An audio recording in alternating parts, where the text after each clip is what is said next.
మళ్ళీ యెషయా గ్రంథం 14వ అధ్యాయం ఒక పని ప్రేమికులారా అక్కడ మనం చూస్తున్నాం. 14వ అధ్యాయం. ఇప్పుడు ప్రేమికుల 2వ వచనములో చివరి మాట, వారు తమను చెరలో పెట్టిన వారిని చెరలో పెట్టి తమను బాధించు వారిని ఏలుదురు. ఇవన్నీ ఎప్పుడు జరుగుతున్నాయి? చెర నుంచి విడిపించబడటం.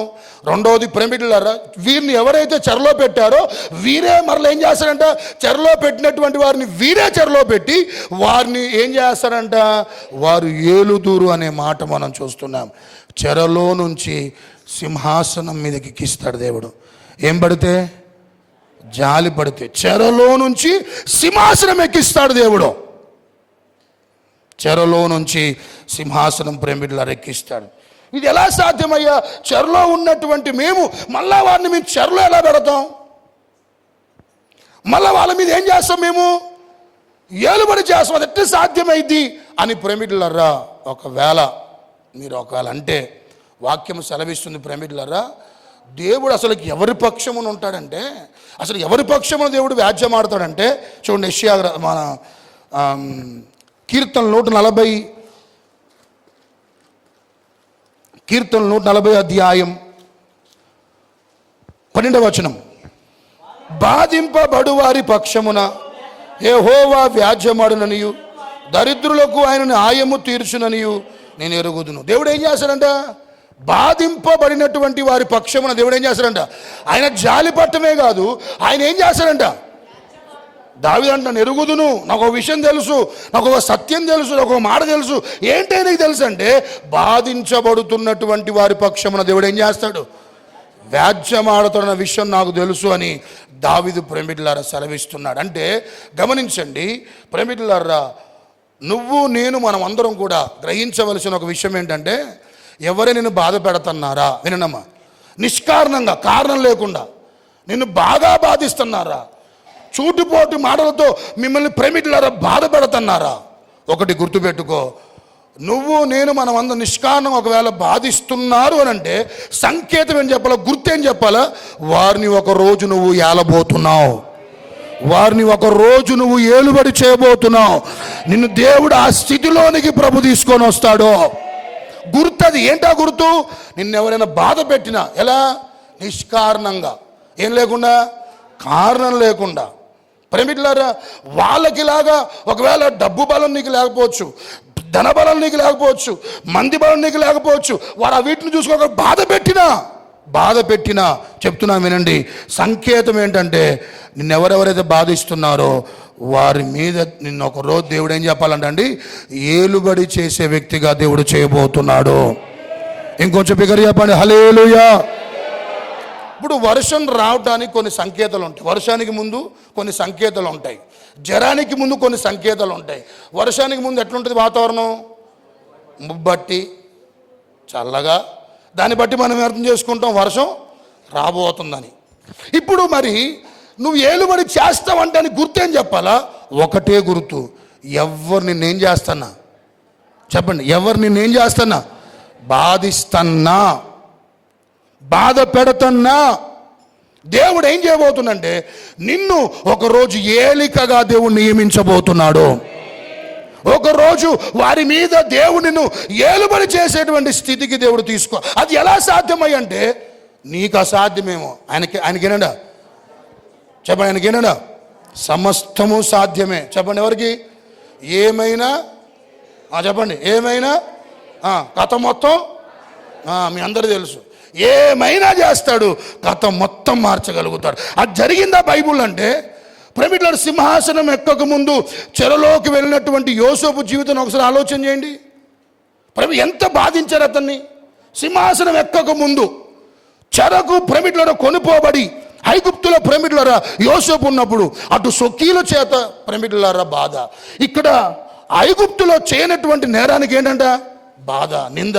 ప్రేమికులారా అటు ఇంటి పోరు, ఇటు ప్రేమికులారా తన ఎక్కడుంటున్నాడో అక్కడ ఉన్నటువంటి ఆ పరిస్థితుల యొక్క ప్రతికూలత ఎంతగానో ప్రేమికులారా యోసేపును బాధ పెట్టాయా లేవా? పెట్టాయి. అదే స్థలములో దేవుడు ఏం చేశాడంటమ్మా? యోసేపును గొప్పగా దేవుడు ఆశీర్వదించాడు, గొప్పగా దేవుడు దీవించాడు. ఆమె చెప్పండి ఒకసారి. ఇదే బబులోను రాజు ప్రేమికులారా చెరకు తీసుకొని పోయాడు. షద్రక్ మెషక్ అబేద్నెగోలు చాలా మందిని, ఇశ్రాయేల్ ప్రజలందరినీ కూడా చెరకు తీసుకెళ్తే గమనించండి, వారి జీవితంలో అదే దేశంలో ఏలిగ్గా మార్చబడలేదా? ఏ దేశంలో? బబులోన్ దేశంలో వారు ఎక్కడైతే బానిసలుగా పోయారో అదే ప్రేమికులారా దేశములో దానియేలు దేవుడు హెచ్చించాడు. షద్రక్ మెషక్ అబేద్నెగోలు దేవుడు ఏం చెప్పాలంటండి? హెచ్చించాడు. సంగమా, నిన్ను నన్ను మనందరినీ కూడా గమనించండి, బాధ పెడుతున్నారా నిష్కారణంగా బయలు పట్టుకొని వస్తున్నందుకు, మందిరానికి వస్తున్నందుకు. వాళ్ళ జోలికి మనం పోం, అసలు వాళ్ళ వంకకే పోం, అసలు వాళ్ళు ఊసేస్తాం. కానీ నిష్కారణం కొన్నిసార్లు ఏంటంటే మనల్ని దేవుణ్ణి ఎరిగినందుకు, దేవుణ్ణి నమ్ముకున్నందుకు, అది బంధువులు కానీ రక్షబంధువులు కానీ చూటి పోటీ మాటలతో ఎన్ని రకాలుగా ఎన్ని విధానాల్లో బాధ పెట్టినా దేవుడు చెబుతున్నటువంటి మాట. ఎందుకంటే దేవుడు మాటల చేత ఓడించేవాడు కాదు, మనుషుల్లాగా మాటలు చెప్పి తబ్బిపోయేటువంటి మాటలు చెప్పేటోడు కాదు ఆయన, నవ్వించి కవ్వించేవాడు కాదు ప్రేమికులారా. ఇంకా అది చేస్తా ఇది చేస్తా అని మనుషుల్లాగా మాట్లాడేటువంటి వాడు కాదు ఆయన. ఆయన ఒక్క మాట ఖచ్చితంగా మాట్లాడారంటే గమనించండి, ఆయన ఒక మాట ఇస్తే దాన్ని చెయ్యకుండా ఉండునా అని సంఖ్యాకాండం 23:19 ఉంటుంది. ఆయన ఒక మాట ఇస్తే దాన్ని చెయ్యకుండా ఉండునా అనే మాట ఉంటుంది. ఖచ్చితంగా ఒక మాట అన్నాడు అని అంటే దాన్ని ఖచ్చితంగా దేవుడు ఏం చేస్తాడంటమ్మా? ఖచ్చితంగా ప్రేమికులను నెరవేరుస్తాడు. ఆమేన్ చెప్పండి ఇంకొంచెం బిగ్గరగా, హల్లెలూయా. దయచేసి మన దేశంలో క్రైస్తవ్యాన్ని బాధించేవారు చాలామంది ఉన్నారా లేరా? నిష్కారణంగా ప్రేమికులారా బాధించేటువంటి వారు ఉన్నారు. అయితే మన పిల్లలు, నా ప్రార్థన, దేశం యొక్క ఉన్నత స్థలములో ఉండాలి. ఎక్కడెక్కడ ప్రేమికులారా క్రైస్తవులు బాధించబడుతున్నారో దేవుడు ఆ బాధను అందుతున్నటువంటి ఆ ప్రాంతాల్లో మన బిడ్డల్ని ఏలికగా దేవుడు నిలబెట్టునుగాక. చదివించండి పిల్లల్ని, ప్రేమికులారా ఒక చదువులో పురుగ్గా వాళ్ళు తయారు చేయండి. కష్టపడి ప్రేమికులారా వారిని చదివిస్తే ఒక రోజు ఎక్కడెక్కడ ఏ రాష్ట్రాల్లో ప్రాముఖ్యంగా ప్రేమికులారా క్రైస్తవ్యం బాధకు గురవుతుందో, శ్రమలకు గురవుతుందో అలాంటి ప్రేమికుల రాష్ట్రాల్లో మన బిడ్డలు ఏలికగా నిలబెట్టునుగాక. మిమ్మల్ని కూడా చెప్తున్నాను, మిమ్మల్ని కూడా ఎవరెవరు బాధిస్తున్నారో మిమ్మల్ని దేవుడు ఏలికగా దేవుడు చేయబోతున్నాడు. బైబిల్ ఒక చిన్న ఉదాహరణ చూపిస్తా. యెషయా గ్రంథం 60వ అధ్యాయం. బైబిల్ చూడండి ఒకసారి. యెషయా గ్రంథం 60వ అధ్యాయం 14-15 వచనాలు చూడండి ఒకసారి. శ్రద్ధగా వినండి. బాధించి వారి యొక్క సంతానం వారు నీ ఎదుటకు వచ్చి ఏం చేస్తారంటే సాగిల పడతారు, వచ్చి పాదులు పడుదురు.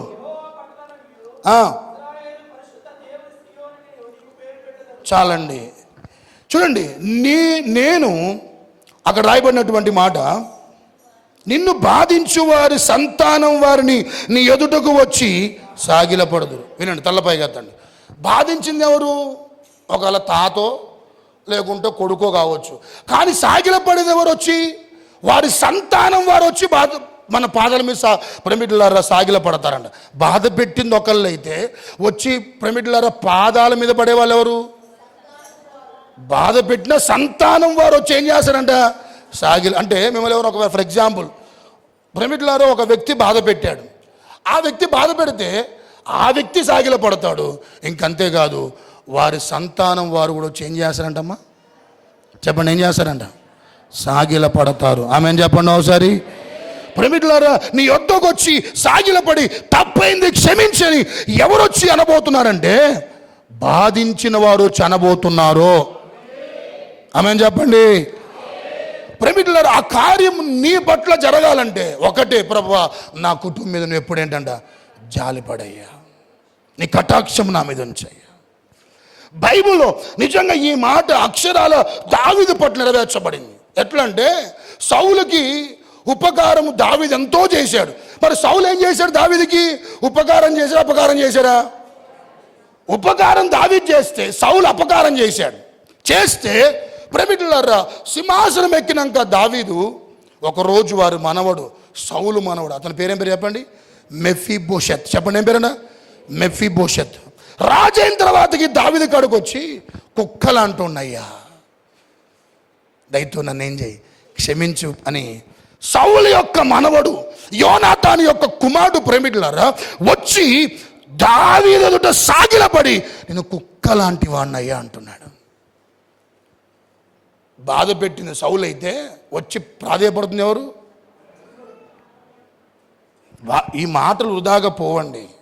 ప్రతి మాట అక్షరాల ప్రమిదలారా నెరవేర్చబడుతూ వస్తున్నాయి. నా జీవితంలో కూడా చెప్తున్నాను. ఒకటి అయితే నువ్వు ఎవరిని బాధ పెట్టద్దు. నువ్వెవరిని ఏం చేయద్దు? మాటల ద్వారా కానీ ప్రమిదలారా నీ ప్రవర్తన ద్వారా కానీ ఎవరిని బాధ పెట్టద్దు. నిన్ను బాధ పెట్టేవారిని ప్రమిదలారా ఖచ్చితంగా నీ పక్షమున దేవుడు ఉంటాడు.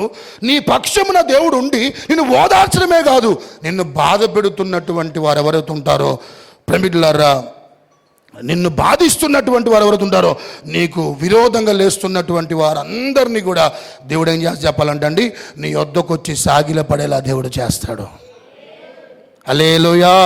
దేవుడు సందులో ప్రమిదలారా, ఎవరి జాలి మనకు ఉన్నా లేకపోయినా, ఎవరి జాలి కావాలి? దేవుడు జాలిగా ఖచ్చితంగా ఆయన జాలి పడతాడు. తన ప్రజలు శ్రమ పడుతుంటే జాలి పడతాడు. కాబట్టి కూర్చున్న మనం అందరం కూడా దేవుని సందులో ఎవరి మీద చెప్పాలి జాలి పడేది? గమనించండి ప్రమిదలారా, శ్రమ పడుతున్నటువంటి వారు, బాధపడుతున్నటువంటి వారి మీద దేవుడు జాలి పడతాడు.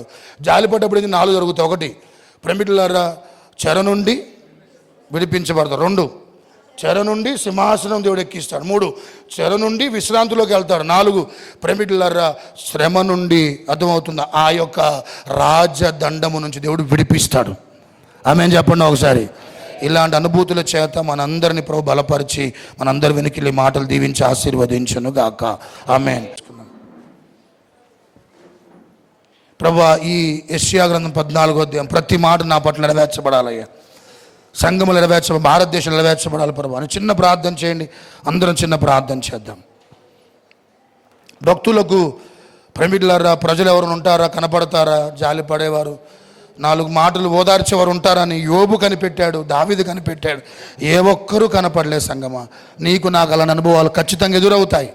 అలాంటి అనుభవాలు ఖచ్చితంగా ఎదురవుతాయి. అయితే ప్రజలు ప్రమిదలారా వారు జాలి పడినా జాలి పడకపోయినా, ప్రభువా నువ్వు జాలి పడయ్యా, నా మీద నీ కటాక్షం ఉంచు నాయన, నా కుటుంబం మీద ప్రభువా నీ దయ ఉంచయ్యా, నీ కనికరం ఉంచు ప్రభువా అని ప్రార్థన చేయి. గంతేగా సంగమా, అలా గనక నువ్వు ఉంటే చెప్తున్నాను ప్రమిదలారా, మన ఖడ్గం అవసరం లే, రౌతులు అవసరం లే, రథాలు అవసరం లే, గుర్రాలు అవసరం లే, మంది బలం, లోకములో మనుషులకున్న ఏ బలం మనకు అవసరం లే.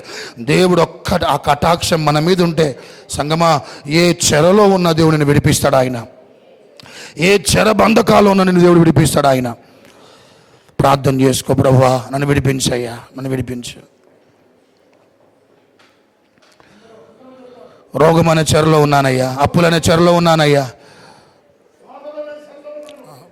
భక్తిహీనత అనే చెరలో ఉన్నాను, పాపం అనే చెరలో ఉన్నాను, అవమానం అనే చెరలో ఉన్నాను. ప్రభువా నన్ను ఒకసారి కృపతో జ్ఞాపకం చేసుకొని నన్ను విడిపించు ప్రభువా అని ప్రార్థన చేయి. సంగమా, నా ప్రభు నీ మీద జాలి పడతాడు ఆయన. నీ పక్కనే ఉంటాడు. నువ్వు బాధపడుతూ నీ పక్కనే ఉంటాడు. నిన్ను ఓదార్చాడు నీ పక్షమున దేవుడు వ్యాజ్యం ఆడటానికి. 2వ సంగమా, శ్రమలో నుంచి దేవుడు నీకు ఉన్నతమైన స్థితిని ఇస్తాడు ప్రభు నీకు, ఆయన జాలి పడితే. ఎన్నో బంధకాలు నీవి నావి తెగిపోయాయి.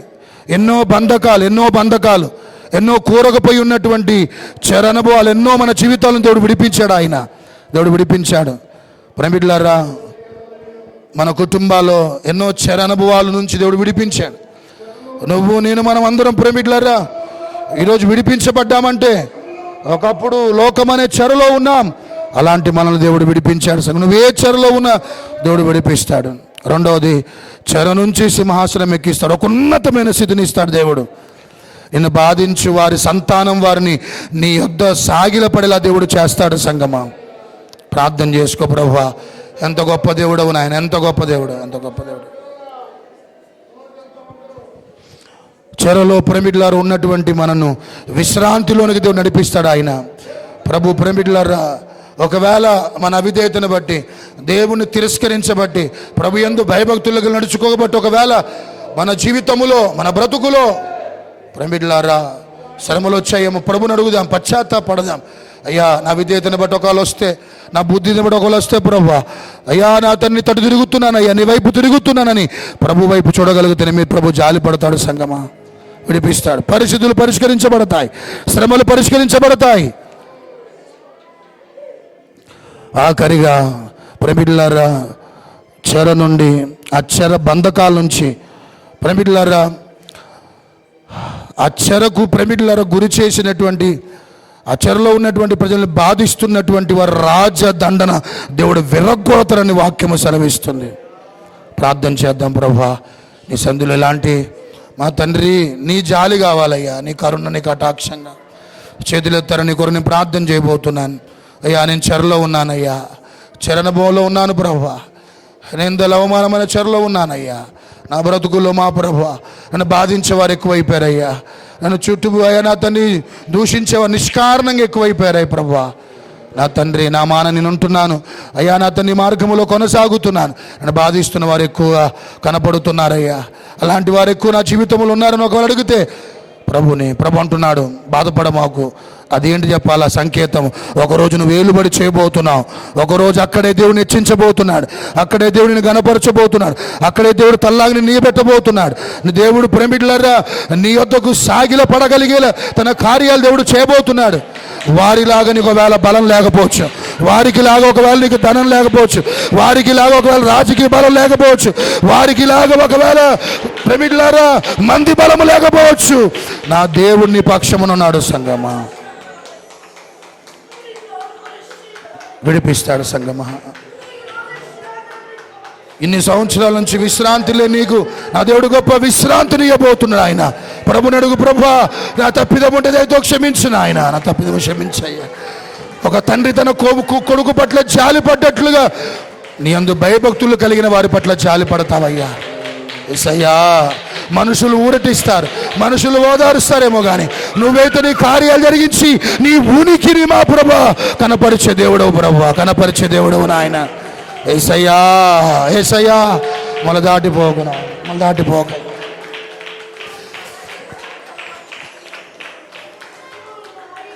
మా దేశమును మా ప్రభువా నువ్వు చూస్తున్నావు, ప్రతి ఒక్కరి పరిపాలన చూస్తున్నావు, ప్రతి ఒక్కరి యొక్క ఏలుబడి చూస్తున్నావు నాయన. ఎవరిదైనా వారి యొక్క రాజదండన ఒకవేళ మా ప్రభువా భయంకరంగా ఉంటే నువ్వు దాన్ని విరగ్గొడతావని మాట్లాడా. సోదరుడా, నెచ్చించేది ఆయనే, దీవించేది ఆయనే, నిలబెట్టేది ఆయనే, నిన్ను ఆశీర్వదించేది ఆయనే, నిన్ను దేవుడు గొప్ప చేయవాడు ఆయనే. దేవుడి నుండే హెచ్చింపు వస్తుంది, దేవుడి నుండే ఆశీర్వాదాలు వస్తాయి, దేవుడి నుండే నువ్వు ఘనత పొందుతావు, దేవుడి నుండే నువ్వు ఆశీర్వదించబడతావు. అయితే దేవుడు సంధిలో సంగమా మళ్ళీ ప్రభు గమనిస్తున్నాను. ప్రార్థన చేయబోతున్నాను. చేతులెత్తిన చిన్న ప్రార్థన చేస్తాం మీ కొరకు.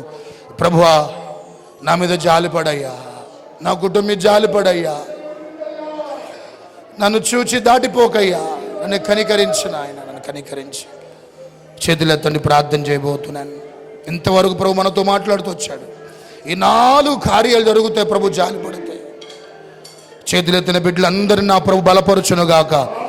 ఇక మీద చక్కగా నా తండ్రి నీ సన్నిధిలో ప్రభువా అయ్యా, లోకం మా మీద జాలిపడినా జాలిపడకపోయినా, బంధువులు రక్ష సంబంధులు ఇంకెవరైనా సరే మా ముందు జాలిపడ్డట్లుగా జాలిపడి వెనకాల ఒకవేళ ఎన్ని రకాలుగా మాట్లాడుకుంటున్నా మా ప్రభా వాటి వల్ల మాకు ఏది రాదయ్యా. వాటి వల్ల ప్రభు మాకు నా తండ్రి ఎలాంటి ప్రభా అద్భుతాలు జరగవు. కానీ నువ్వు జాలిపడితే ప్రభువా మా స్థితి అలా ఉంటే, మా కుటుంబం అలా ఉంటే ప్రభువా నువ్వు కనికరపడితే, కటాక్షం మా మీద చూపడితే, మా మీద నీ దయ గనక ఉంటే మా ప్రభువా గొప్ప కార్యాలు చూస్తాము నాయన. చేతులెత్తిన బిడ్డలందరినీ నా ప్రభు బలపరచునుగాక. వారందరూ అంతరంగములు ఈ వాక్యము స్థిరపరచబడునుగాక. ఇక మీదట ఎప్పుడు మా ప్రభువా నీ కటాక్షము చేతులెత్తిన బిడ్డలందరి మీద సమృద్ధిగా ఉండునుగాక నాయన. నీ కనికరం ఒక్కొక్కరి మీద ఉండునుగాక, వారి కుటుంబాల మీద ఉండునుగాక, వారి యొక్క స్థితిగతుల్లో ఉండునుగాక. అట్టి కృప దయచేయి నాయన. మంచి నెల వాక్యం ఫలించి మనందరినీ మరొకసారి బలపరిచినందుకు, దావీదు లాంటి వాడికి, యోబు లాంటి వాడికి ప్రభువా జాలిపడేవారు ఎవరు లేరయ్యా. మేము కూడా అలా జాలి పడతారు మమ్మల్ని చూసి అనుకోవడం కూడా పొరపాటే ప్రభువా. నువ్వు జాలి పడితే చాలయ్యా. నీ కార్యాలు తలపెట్టిన ఆయన ఉన్నత అనుభూతులతో మా కుటుంబాలను నీ కృపకు మమ్మల్ని అందరి పాత్రలుగా చేయమని యేసు నామములో అడిగి వేడుకుంటున్నాను మా తండ్రి. ఆమేన్.